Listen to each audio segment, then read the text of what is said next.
Sino ang hindi mawiwili sa ganda ng tanawin? Napakagandang bulubundukin, kulay berde, malamig ang simoy ng hangin. Talaga namang mawiwili ka, babalik-balikan ang kabundukan dito sa ating bayang San Mateo. Kilala ang San Mateo bilang mountain biking capital. Subalit, bakit ganito na ang ating katubigan? Ito na ngayon ang kulay ng tubig dito sa Sapa. Sa ibabang bahagi ng basurahan, gabundok na mga basura, naglili parang mga langaw. Napakabaho na ng kapaligiran. Wala na ang ganda. Wala na ang saya, wala na ang luntian. Nasira na ang kalikasan. Sayang. Sayang. Napakaganda ng kabundukan dito sa ating bayan. Winasak ang ituktok ng bundok para pagtapunan ng basura.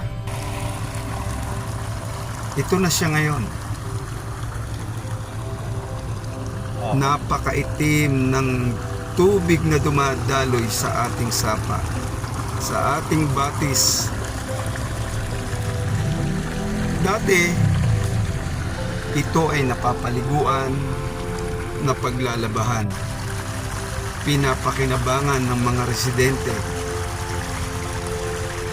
Subalit, ano na ang nangyari? Bakit ganito na ang sistema? Ganito na ang kalagayan ng ating sapa? Papakinabangan pa ba ito? O ikamamatay na ito ng mga tao? Sakit ang idudulot nito. Talaga namang nakakapanghinayang ang kalagayan ngayon ng sapa dito sa Sapang Amareko. Wala na ang kalinisan, wala na ang kagandahan. Basura ang ating matatagpuan. Kaawa-awa naman. Magandang umaga, San Mateo. Tayo po ay napapasyal dito sa lugar ng Amareko.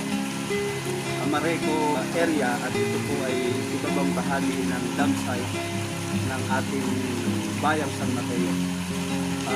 Sa kasalukuyan po ay makikita ninyo ang kalagayan ng sapang ito na noong araw ay napapakinabangan ng paglalabahan at malinaw ang tubig.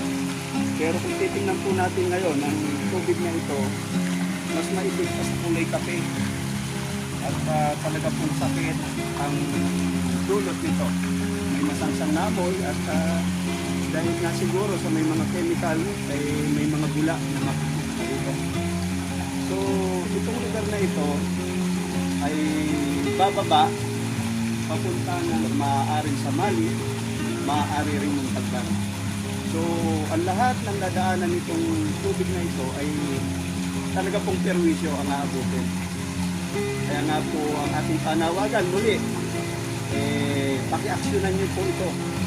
O baka naman po pwede pa natin ipaabot sa mas mataas na gobyerno. Kayo na po ang mag-judge kung ano po ang kalagayan ng sapang ito.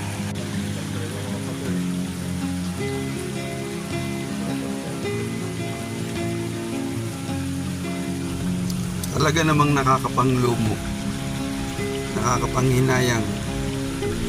Wari mo, ito'y batis na ginawang basurahan. Lahat ng katas na galing sa basura dito bumababa. Hindi na ito papakinabangan. Wala na. Hanggang pababa ng Sepak Mali, hanggang papuntang Binayan. Lahat apektado ng duming galing dito sa basurahan. Ngayon po, ang ating katanungan sa mga nanunungkulan. Wala po ba kayong pakiramdam? Patuloy po ba kayong magbubulag-bulagan at magbibingi-bingihan? Akala po ba namin ang sabi ninyo, mahal ninyo ang ating bayan? Bakit parang hindi naman? Kumilos naman po kayo.